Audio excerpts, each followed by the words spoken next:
So I'm back to do another list of book recommendations, and this one, I did the cartoonist one before because I collect them, but this time I'm doing one on music related books. So I mostly read science fiction, that's mostly what I read, and most of these videos will be on science fiction books or authors. But my day job and my evening job, thankfully, are all based on music. My life is mostly based around music, so it's a wonderful life. But the point is, it makes sense just to do a music related one before I get going on the science fiction stuff. So 10 recommended books that are based around music. So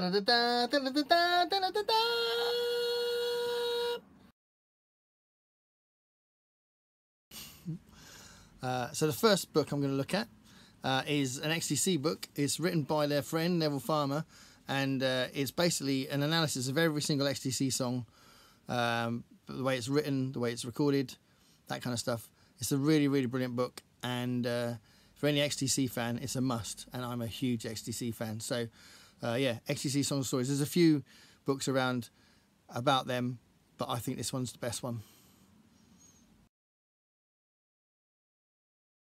Okay, the next one is not strictly a music book, but I just think if you're interested in music and the way it's developed, you may be interested in this, and it's a real find. I think it's a great book. It's called The History of Noise.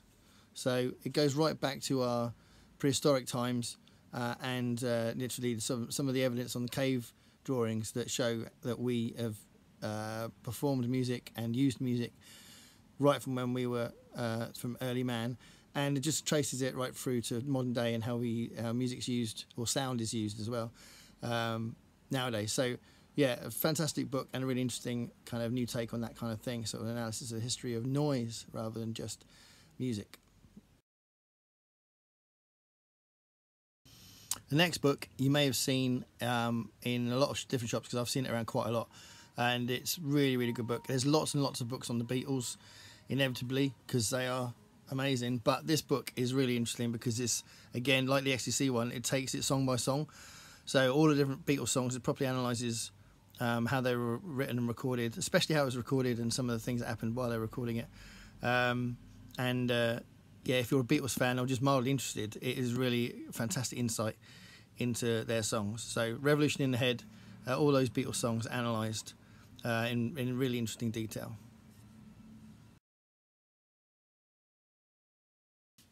Okay, the next one is about rock and heavy metal. So I love this book. Bang Your Head is called, The Rise and Fall of Heavy Metal. It's a really, really cool book. I bought it when it came out in 2002. So probably if you bought something like this now, and there's a few others, well, quite a lot of others around on this subject, then obviously it'll be much more updated with all these different subgenres and different bands and all that kind of thing that's happened since 2002. But it's a really good book, nicely written about all these different bands that kicked off metal in the late 60s, and how it went, you know, how sort of hair metal sort of developed in the 80s, and you know, all sorts of things that are kind of touched on, but in a lot of detail and lots of quotes from bands, lots of insights into stuff you wouldn't necessarily have known. So if you're interested in the rock end of music, then this is a good book for you. Bang Your Head, History of Heavy Metal, or The Rise and Fall of Heavy Metal.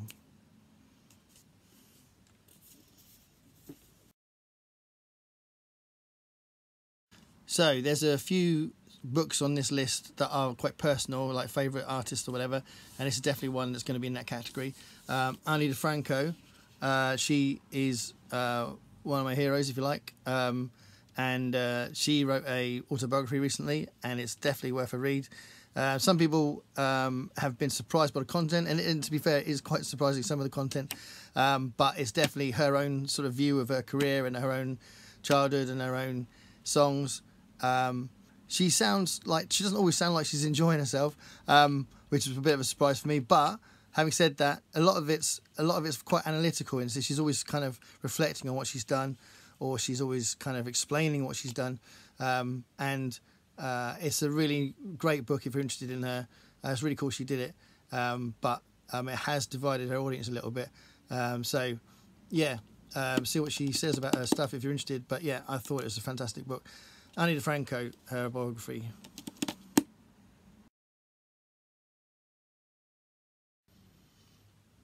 A lot of music-related books are written by music journalists, and you can't go wrong, I think, with Simon Reynolds. And this is a book. He's done lots of books like Rip It Up and Start Again. Is a really good new wave book.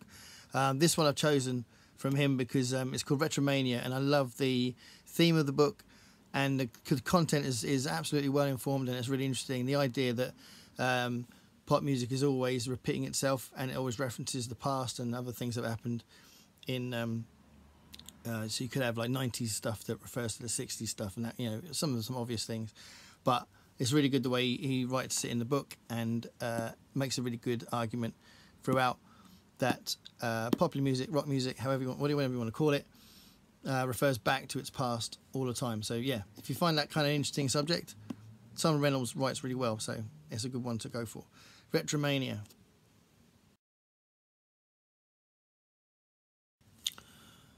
Okay, this next book, I bought it not really expecting as much as I got from the book. It's a really impressive account of popular music right back from the 1880s onwards, and it's a really good book. Electric Shock goes through all these by Peter Doggett. There's tons and tons and tons and tons of detail in it. It's really well researched. It covers everything you can think of, and it goes right up to modern day, and it's a really cool book if you wanted to just look at the basic history of popular music from the beginning. So Electric Shock, look up for that one if you want to see a really good overview.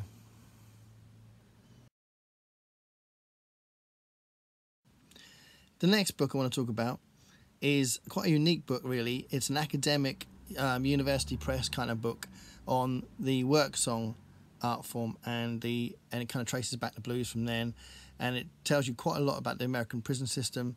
It was written sort of researched and written in the 60s, called Wake Up Dead Man, and as you can see, my copy is secondhand. I can't get that sticker off because he'll take half the cover off, so it's a bit frustrating. But anyway, it's by Bruce Jackson, and it's a really interesting read. You do really learn a lot about their conditions and some of their experiences while looking at these work songs. There's hundreds analysed in there, and it's also got the music analysed as well as the lyrics, and it really goes into a lot of detail. But significantly, for this kind of thing, it does talk about the prisoner's experience, and there's tons and tons of interviews with them throughout the book. So Wake Up Dead Man, really interesting academic book on the prison work songs.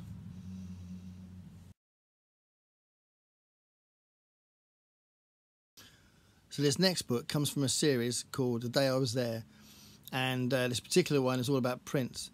And the thing with Prince is he had such a creative attitude to the gigs, and he literally changed the set every gig he did. If he had a place where he was playing over a load of consecutive nights, he changed the set every night, and he covered all sorts of different parts of his career in his sets.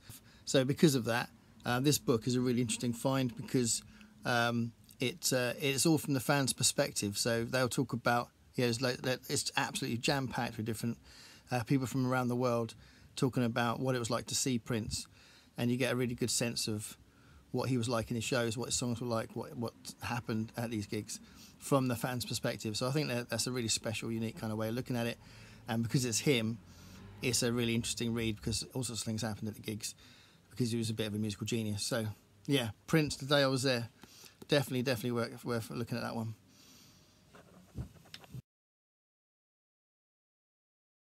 So the last one I'm going to look at is a series of books, more than a book, and that is the MusicHound series. I have picked this one because it's the world music one, and I really love world music and collect world music and want to know as much as I can about it. So these kind of books are really cool for that. Encyclopedia books may not quite be as fashionable anymore because of the internet and how much you can just find stuff out on there so easily, but I do think they're really cool. And these colossal MusicHound books do give you loads and loads of information about the genre of music you're looking into, and obviously a book like this, there's many genres because it's a world music thing, so it's all over the place, but it's a really cool guide to looking at international music. My copy here is another second-hand one, look, so there's no CD with it. So MusicHound books I would recommend. I think they're really good sources for this kind of encyclopedia of music kind of stuff, and they do break it down into different genres. MusicHound, really cool. So there you go, 10 books, all related to music, different kind of aspects of music, different styles of music, different ways of looking at the music industry and development of music. But 10 really, really cool books for you to look at. From now on, there'll probably be a lot of science fiction on these videos, but I'll probably do another 10 music ones at some point. Anyway, those first 10 recommended books all related to music. Hope you found something interesting in that lot.